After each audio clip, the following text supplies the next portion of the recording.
So, back at the Tran Expo here with my good friend Mick, and we're still looking at the rucker gear. And if we go to this suit now, Mick, because we've done obviously the one that you guys talked about. What's the name of this suit again? I should know, because if you... It's the S, isn't it? Yes. Top of the range. I got the first one in the country. It's over there. Get in. Right, and this now. This looks pretty damn cool. So this is really posh because you've now got a leather. It's got a bovine outer, and they've bonded to the back of it the Gore-Tex, so you can actually get a waterproof Gore-Tex suit. Okay, cool. I see what you mean. So even though it looks like leather on the outside, it's actually Gore-Tex on the inside, so it's not going to let the water in. Yeah. So you've got a keep you dry leather suit, cool looking suit, black suit, named after an engine called a Merlin. Oh, it's a Merlin, yeah. Awesome. That's an aircraft engine as well. Rolls-Royce Merlin, isn't it? Yeah. Spitfire, isn't it? System on the back. Yeah. Reflects 60% of the sun rays as well. So all these little badges, when people see it on there, I think these actually do obviously explain exactly what the technology is in there. I mean, you know, you say you've got the armour core and that with the stretch, the cool, and it's just amazing gear, this sort of stuff. And then ladies can get one as well. Ah! But they're only £1,400. It's got to be said, actually.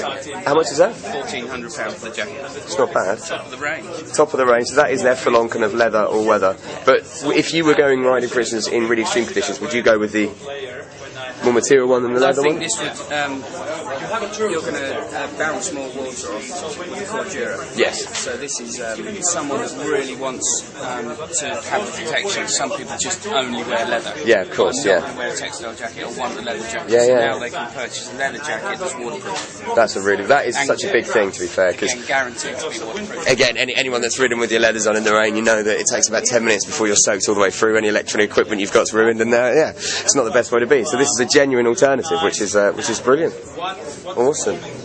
What next? Okay, want to see some gloves? Yeah, let's see some gloves. I'm such a geek. It's really weird, actually. It's funny because when I went to like the bike show, it was more of a case of I didn't like just seeing all the bikes sitting around. I wanted to ride them, but it's different when you see the gear and you're actually talking through the science and stuff behind it. I find that really fascinating. So these are the gloves. We've already had a look at the chips ones, haven't we? You know, you just look, they're all just black hand ones, but there are there's some real technology in them as well. Yeah. Some real prices. I mean, if you look at this is from the Racer range. Yeah. So the Racer brand. You've got reverse stitching, so there's no ball ending on the ends of your fingers, so they feel better, they're more comfortable. Yeah. Because this is a racing glove, a lot of the racers suffer from the fact that they lose their little finger from having it sticking out. Yep. So you attach it to the finger next to it, so it stays still in a crash. So often when you have a low side, that is where you grind it down, isn't it? It's your little finger that comes off, and I remember... But if you can't cope with that, if you have to break the three fingers, you can cut it. Okay, so you can try it to start off with, but most bikes have got decent enough brakes to be able to break one finger or two fingers. I normally do it with my tongue, so I'm okay. It just looks cool as well, though. This here, you've got a knock slider with little rails on. So the idea is that when you put your hands down, because your brain tells you to put your hands out to save it. These rails, these plastic pieces here, keep your hands sliding so you don't break your skateboard. So you don't flip. Yeah, of course. Otherwise, your hands would grip and it would do it. Keep sliding your hands until you stop. Very important to have a wrist restraint as well to keep the glove on. And also, we've just seen this, you've got super fibre down the outside. Yeah, you really have, haven't you? So that'll allow you to take a deck without ruining the glove completely. You've got those little ceramic pebbles that keep the thing sliding so there's no grip. And that's obviously the key thing. A lot of people, again, you know, when you talk about stitching and jackets and leathers and things, people don't realise it.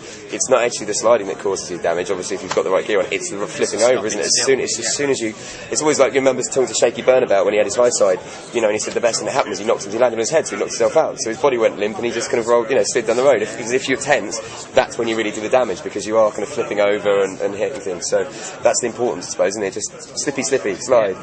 Brilliant. So be knocked out or drunk. Yeah, that works. Either way, don't ride drunk, or if you're knocked out. That's kind of cool. Titanium plate on the outside again to make it slide. Looks really good as well, though. To be honest with you, doesn't it? That's cool. Okay, so that's a top of the range racer. How much for those? 150. So all of that technology, regardless of who's going to give it to you, whatever brand, it's going to be around about that money because that's where it's at the moment. Yeah, cool. Okay. I like it, guys. So it's the Racer line?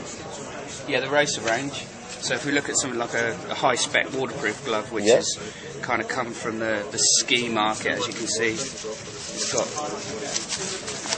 That does look very similar to something I've had with snowboarding, So as you pull this, it pulls here and here, so it's tightening up nice, stays on your hand. Waterproof gloves suffer from the fact that as soon as you go into waterproof glove, you normally lose all the armour. Yeah. So this has got armour on the back. Yeah. Again, you're looking at the knock slider to look after your scaffold.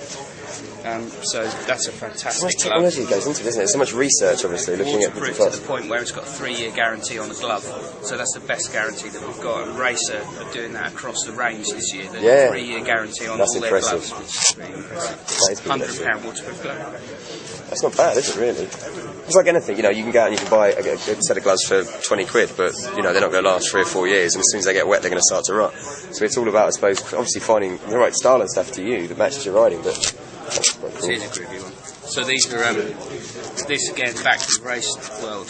Yeah, This is Joe Rocket's answer to a Batman glove. That's wicked. So they're cool. That actually, not only does it look cool. There's nothing there to attach to the road, nothing to break. Yeah, you would just literally slide. Inside, everything's plastic inside, padded on the back, even on the fingers. It hasn't got the grip there, but that's optional. Again, you've got a tie-in around the wrist to make sure it stays intact, and then you've got 2 flaps over the top of it, but you've also got Kevlar all the way down the back. So you've got Kevlar running all the way down the back there, so if you do go through the thing, you're not going to get your skin. Yeah, which is the important bit, isn't it, really? Yeah. That's a cool looking glove as well.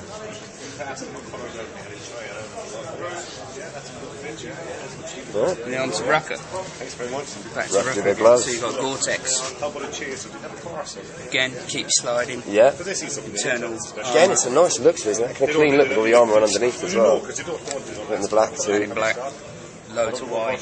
Yeah. Loads of white boots as well this year. White gloves, white helmet. It's white. It's white. White's the colour this year, is it? I don't know, man. I don't know if I'll be seeing with the white cars. Do you know what? Actually, saying that, I did ride the white R1 and the Booster the other week, and there is a lot of a trend for that at the moment, isn't it? There's your white kit to go with it. Yeah. And then you've got cool. It's a little final bit. Race suits. So we've been speaking to people this weekend that we're kitting up for BSB and the other breeds on the BSB scene. We've had a few guys come in and they've got so they're going to be kitted up with a 1.7mm leather one-piece suit. Yeah. With the titanium sliding on the sides. Yeah, again, these are, so this is the top of the range race suit, I take it, The whole idea is you get your shoulder down, it keeps moving and it looks after you. Again, the clavicle and your collarbone and that, yeah. And here's a work suit. We'll have a look at the work suit quickly. So this is a BSB suit. This guy won the BSB Cup last year. Okay, cool. This is Gary Mason's suit. Oh, his actual suit that he wore, yeah? No scratches on it, so he's done alright. That's wicked. One he didn't wear then. Yeah. And obviously with the race suit, you have the kind of like, there's a neck protector there, isn't it, stuff at the back? Yeah, so the speed hump, the idea is that when you're sat on the back of the hump and your back's flat, then this is aerodynamics. Yes. But also, we've noticed that this is also going to keep your head in line. Yeah, because it doesn't stop you flipping it completely back. When you've had an accident and your crash helmet is at this level and you're then laying on a medical board, then this is at the same height, so your back is supported and it's always until they take your crash helmet off, so it is actually a different. That's exactly what you mean. So it's not just there for ergonomics. But it is normally there just for. How much would a race suit like this cost, just finally, kind of thing? They're kind of unbuyable, but if you wanted to buy an off-the-peg version, it's $799. So that's not that bad, really, when you consider all the other prices and that. Obviously, though, you wouldn't be very comfortable riding that on a day-to-day basis. It's not a 1.2mm suit, they're 1.7. It's a heavyweight suit. Club racing. So that's the one. Back up off the floor and ride the next race. Yeah, of course, instead of having to kind of like take apart. Well, Mick, I think we covered pretty much everything.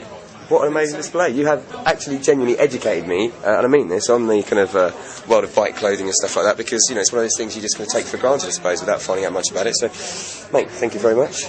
As always, a real pleasure. Obviously, you've given me a set of Rucker gear to wear as well, which I will be reporting back on a regular basis, because I think it's going to be interesting to see how it actually does, but thank you for having me down today. Don't crash test it.